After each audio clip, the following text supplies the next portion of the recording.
Howdy, YouTube partners. This is Bear from Honey Bear Cards here to talk to you about some breaking news from the Bowman front, the new Red Rookie Redemption. Does it bring more value? Well, let's dive in. First of all, what is it? Topps is bringing us an extra chase for your wax. While ripping open your 2025 Bowman, be on the lookout for the red RC logo in the top left-hand or right-hand corner.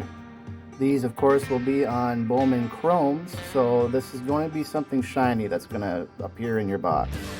The RC denotes rookie cards, so this, of course, will not affect your first Bowmans in any way. So we'll just be looking for rookie cards on this one. At the end of the year, there's going to be a special promotion where these cards can be redeemed for Fanatics Cash in the event that certain specific events actually occur.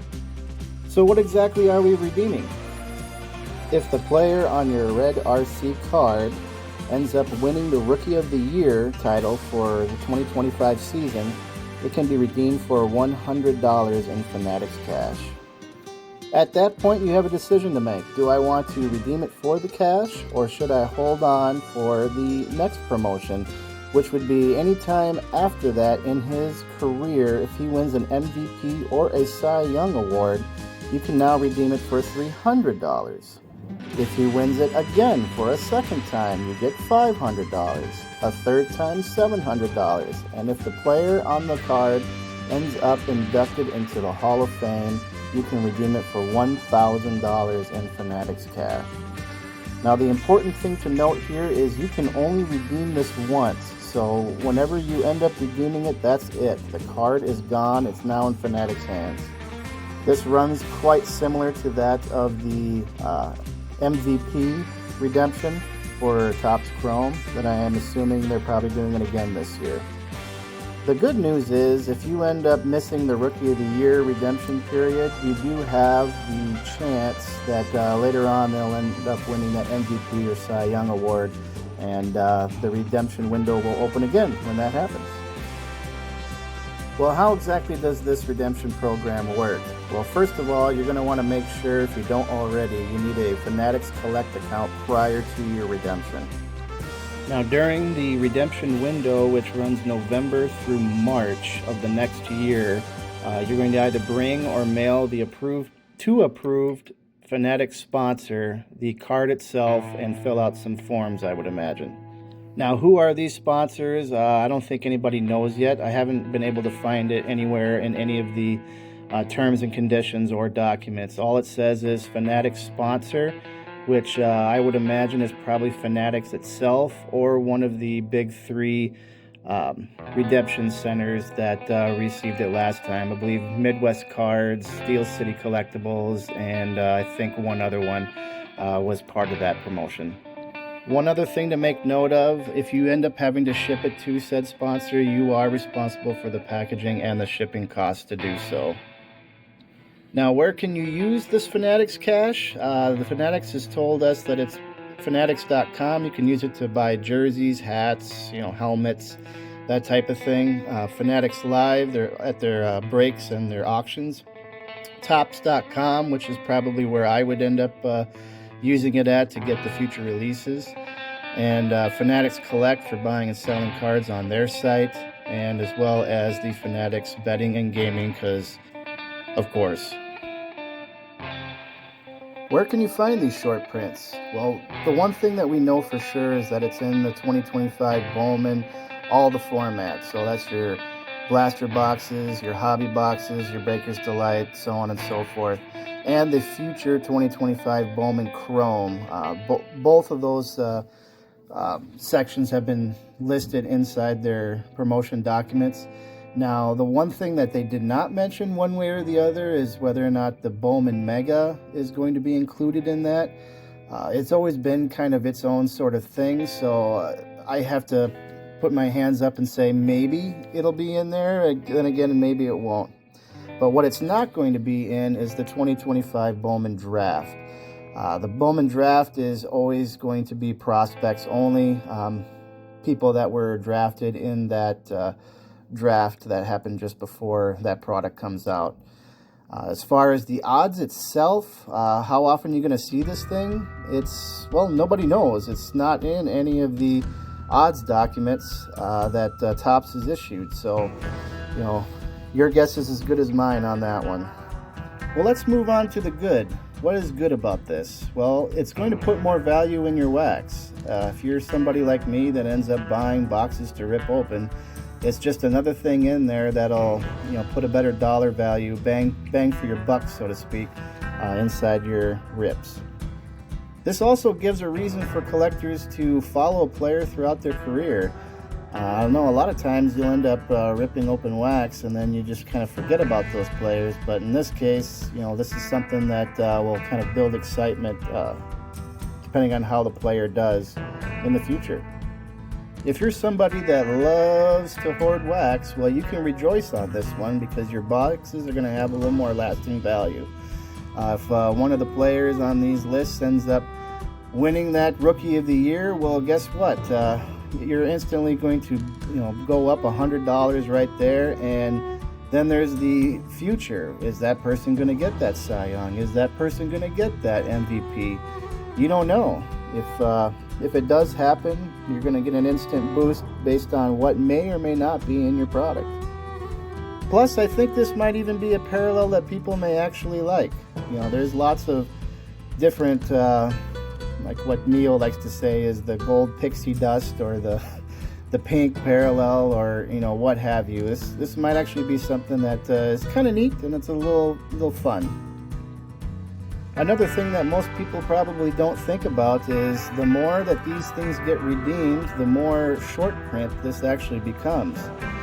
We could end up being in a world where a whole bunch of them get redeemed at the Rookie of the Year, and now all of a sudden there's only 300-400 of these left, in the ether out there after that.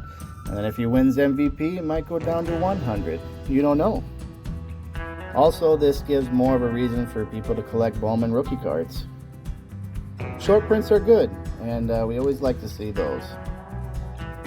Now let's talk about the bad. Inflation is going to kill this deal long term. As far as that $1,000 Hall of Famer one, at a minimum, you're looking at 15 years before you're even going to see that. I mean, what was the price of wax or even, baseball cards 15 years ago? So $1,000 I think sounds great right now, but 15 to 25 years from now, it's going to look like much less of a good proposition. Also, the MVP buyback from Topps Chrome was always a nice thing because it helped out the local card shops. This one clearly does not do that. Fanatics is making sure the money stays in their ecosystem and doesn't go outside of it at all. So this is not really helping out those local card shops like what I feel like this promotion probably should do. But, that's what Fanatics decided to do. I also want to note that these are allegedly going to be rare. I don't really know how rare they are. I always am skeptical whenever Topps doesn't put the odds out on something, so that's not something that's really good in my eyes. I'd like to know what I'm getting. Now, in order to get any redeemable value out of the card, they have to hit their Rookie of the Year no matter what. If Jace Young here, like you see on your screen, ends up getting the MVP in 2028, but he did not get the Rookie of the Year in his Rookie of the Year season, you cannot redeem it at that MVP year. It's every single thing that it says inside the terms and conditions says subsequent to the thing before it. So Rookie of the Year is first, and then MVP is the one after that, and so on and so forth. So you need to have the Rookie of the Year award in order to receive this redemption. Also bad, Fanatics put a 50 card redemption limit on this thing. If you have 51 cards, well, you're probably going to have to give that one card to a friend so they can redeem it because you will not be able to get it. Honestly, I think that's kind of dumb. If you have the card, you have the card, but the likelihood of somebody having more than 50, I guess, is pretty low. And finally, the last thing that's bad is it is a possibility that there are no winners. There is no guarantee that the Rookie of the Year is going to go to somebody that has actually got a rookie card in any of these sets. So it could end up being something where it ended up being a great promotion. They sold lots of cards, but nobody ends up being the victor in this one. And now on to the ugly. All the players on the screen that you see right now have a red RC logo card out there, but you'll notice that there are several asterisks over a lot of these names. Well, those players have too much MLB service time to even be eligible for the Rookie of the Year award this year. Now, if you count all those up, you'll notice that a full quarter of the possible red RC cards out there are not even eligible right now. These cards are pretty much dead on arrival. They will never be able to be redeemed for anything. I honestly think this is another example of somebody from the marketing department who doesn't really know much about baseball, has a wonderful idea and promotion that they can come out with, and they don't end up talking to the people that actually know what's going on in the sport. So they pulled the trigger on this and then realized later on the production line, hey, wait a minute, Brooks Lee, he's not eligible for the Rookie of the Year because he had a full rookie season last season. So there you go. It's another oopsie poopsie by the Topps Corporation. The good news, however, is that there are still rookie cards that are going to be coming out at the Topps Chrome release. I believe sometime coming up in July. I think is the next release. So we'll get some more there, but you know, come on. Topps. You have to know that that's going to be a problem. Well, that's all I have. I'm sure I missed a few things, so if you have any more information to give, go ahead and give it down in the comments. And if you have any questions on something that I mentioned in the video, go ahead and leave those in the comments too. I'll be reading them all and responding to anything I can. This is Bear from Honey Bear Cards, reminding you to rustle up all the cards and bring them back to the herd. Peace.